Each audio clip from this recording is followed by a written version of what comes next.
It's just before 6 a.m. on Thursday, and it's time to work out. Wake up! Ah.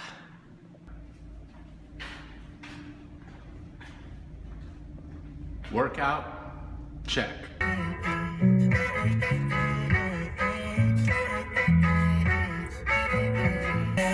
Still holding on to something, you should go and love yourself.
Time to head into work.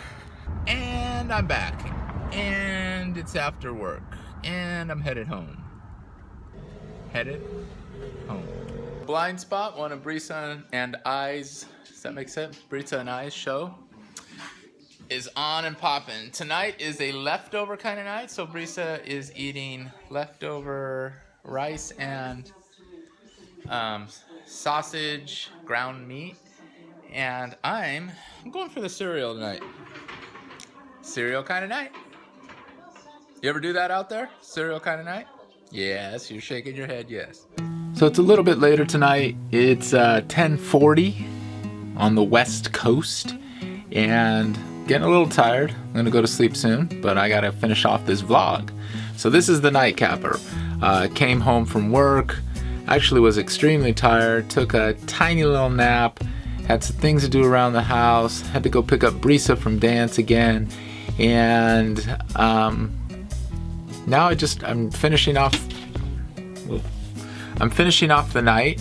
Just have some things to talk about. I got a couple books delivered to me, books that I actually finished off on audio, and I liked them so much I wanted to do the hard copy. So I got Daniel Pink's A Whole New Mind and Ken Robinson's Creative Schools. Now, you might be thinking, well, this is a vlog, and what are you talking about schools for?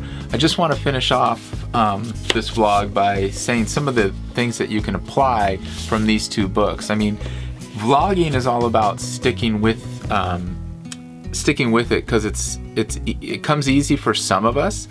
And when I say us, I don't mean me.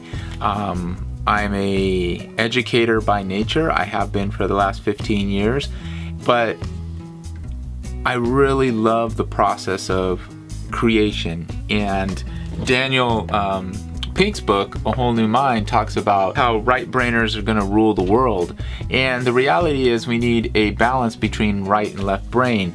And he talks about 6 pathways, let's just call them. But the 2 that I want to talk about are design and story, because I think that's the essence of what vlogging is to have nice design, which brings utility, or you have to think about utility and significance when it comes to that.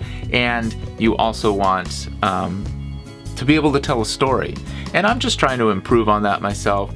I don't have anything else to offer you at this time except for the wisdom that I've carried through life and my early years here, or early year in vlogging. I believe this is vlog 128, and I'm getting better, and I know I'm getting better, and some of them in some cases you have to fail, and we'll talk about that here in a second. And so Daniel Pink's A Whole New Mind he tells a story about design, and if you walk into classrooms today and you ask students about, younger students, probably kindergarten through 5th grade, if you ask who's the designer, most will raise their hand. Who's the designer and who's creative in the class? Once you get into about 6th and 7th grade and 8th grade, you start to see less and less hands, and actually people start pointing at one particular artist or somebody who might be creative.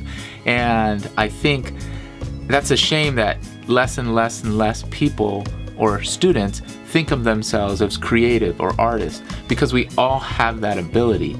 And so as an educator, I think that's important to promote in schools.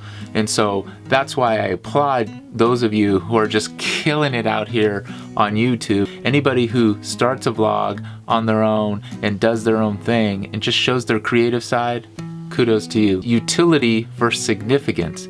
So for example, somebody creates a brochure, for example, and it's very readable, then its utility is satisfactory, or it works. It's presentable.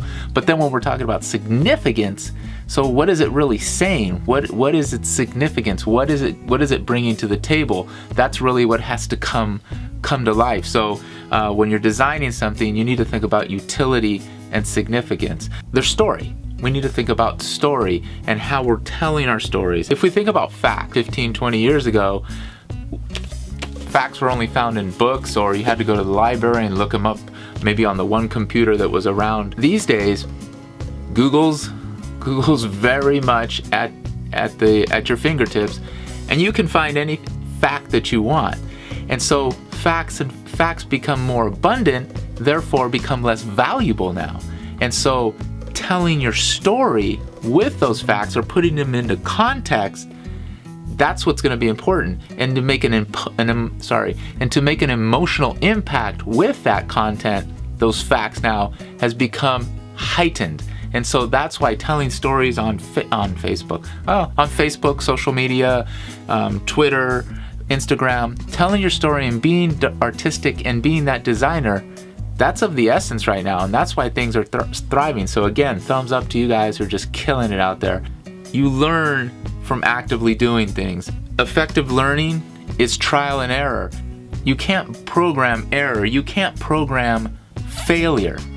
And so that's a terrible thing if you're like, it's got to be part of a list of things that you're going to do. Let students fail. So what I'm telling you YouTubers and anybody else who wants to start, get out there, do it, fail, get back up on your feet, and learn from your failure. Oh, that's one thing I don't have to do. That's what Ken Robinson talks about. Oh, that's one thing that didn't work. Cross that off your list.